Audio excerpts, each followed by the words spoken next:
ഒരു വർഷത്തിൽ ചെയ്ത 6 സിനിമകൾ ഫ്ലോപ്പായി. നിരവധി അവസരങ്ങൾ നഷ്ടപ്പെട്ടു. തുടക്കകാലത്ത് ബോളിവുഡിൽ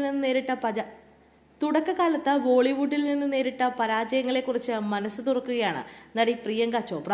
ഒരു വർഷം താൻ ചെയ്ത 6ഓളം സിനിമകൾ പരാജയമായെന്നും നെപ്പോ കിഡ് അല്ലാത്തതിനാൽ ആ സാഹചര്യം തന്നെ ഭയപ്പെടുത്തിയെന്നും പ്രിയങ്ക പറഞ്ഞു.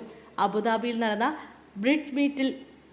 ബ്രിഡ്ജ് മീഡിയ സമ്മിറ്റിൽ സംസാരിക്കുകയായിരുന്നു പ്രിയങ്ക ചോപ്ര. ഒരു വർഷം ഞാൻ 6 സിനിമകൾ ചെയ്തു, അതെല്ലാം തകർന്നു. അങ്ങനെയിരിക്കെ ഞാൻ ചെയ്യേണ്ടിയിരുന്ന സിനിമ മറ്റൊരാളുടെ അടുത്തേക്ക് എത്തി. ആ സമയത്ത് ഞാൻ ഹോളിവുഡിലേക്ക് തിരിഞ്ഞു. ഞാൻ ഈ പറയുന്നത് തെരഞ്ഞെടുപ്പിനെ കുറിച്ചല്ല, മറിച്ച് അതിജീവനത്തെക്കുറിച്ചാണ്, പ്രിയങ്ക പറഞ്ഞു.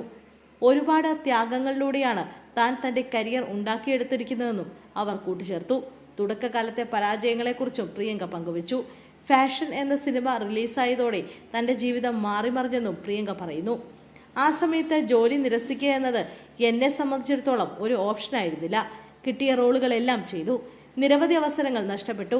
നിരന്തരമായ സമ്മർദ്ദവും കരിയർ തകർച്ചയെക്കുറിച്ചുള്ള ഭയവും സിനിമാ ലോകത്തിനുള്ളിൽ പുതിയ വഴികൾ തേടാൻ പ്രേരിപ്പിച്ചു.